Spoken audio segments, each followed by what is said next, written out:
Wali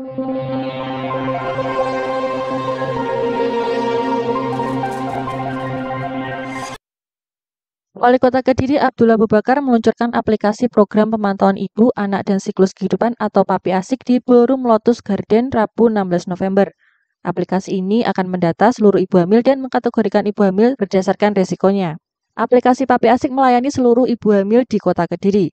Mereka bisa mengecek dari aplikasi ini ibu hamil mana yang tidak berisiko tinggi, dan sangat tinggi. Jadi pemerintah daerah mempunyai data yang valid ibu hamil mana yang paling berisiko. Dia menambahkan selama ini data pelayanan kesehatan ibu dan anak masih dikelola secara manual dan terpisah. Hal ini rawan terjadi kehilangan data serta dalam melakukan pelacakan dan pencarian data membutuhkan waktu yang lama. Melalui PAPI Asik, data akan lebih valid, terintegrasi, dan real time. Data tersebut bisa digunakan pemerintah Kota Kediri untuk melakukan intervensi. Sebab ibu hamil berisiko tinggi harus segera tertangani dengan baik untuk menekan angka kematian ibu dan bayi. Kepala Dinas Kesehatan Kota Kediri Fauzan Adima menambahkan, tahun ini ada sekitar 4.000 ibu hamil dan 20%-nya berisiko tinggi. Nanti ketika data sudah dimasukkan ke dalam aplikasi PAPI Asik, akan ada sistem peringatan ke puskesmas ketika ibu hamil tersebut mendekati waktu persalinan. Sementara untuk screening hipotiroid kongenital merupakan program dari Kementerian Kesehatan.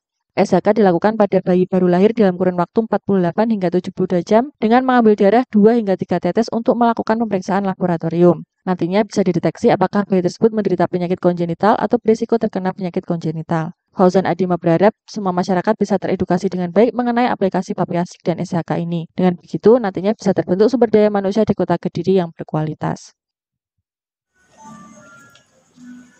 Arahnya itu sebenarnya gini, ini melayani ibu hamil, melayani warga di Kota Kediri, khususnya kan kita bisa ngecek ibu hamil yang tidak beresiko, yang beresiko biasa, yang beresiko tinggi itu kita bisa cek dan kita bisa tahu titiknya di mana, lalu yang sudah pernah operasi yang mana, hamil lagi, nah itu kan ada resiko-resiko.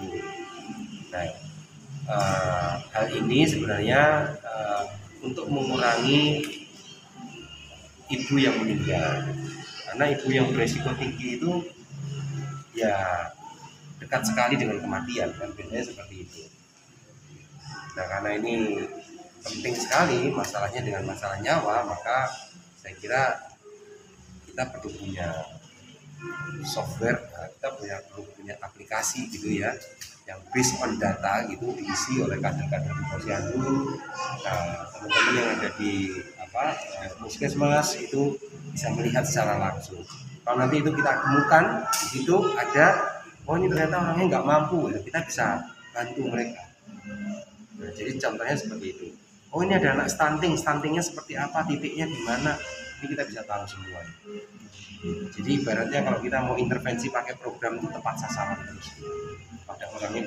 Nanti kalau kita nggak lihat program itu, dia ada early warning system ya. Jadi ada alertnya yang Pak Fauzan, Kepala Dinas itu. Jadi oh ini ada ini.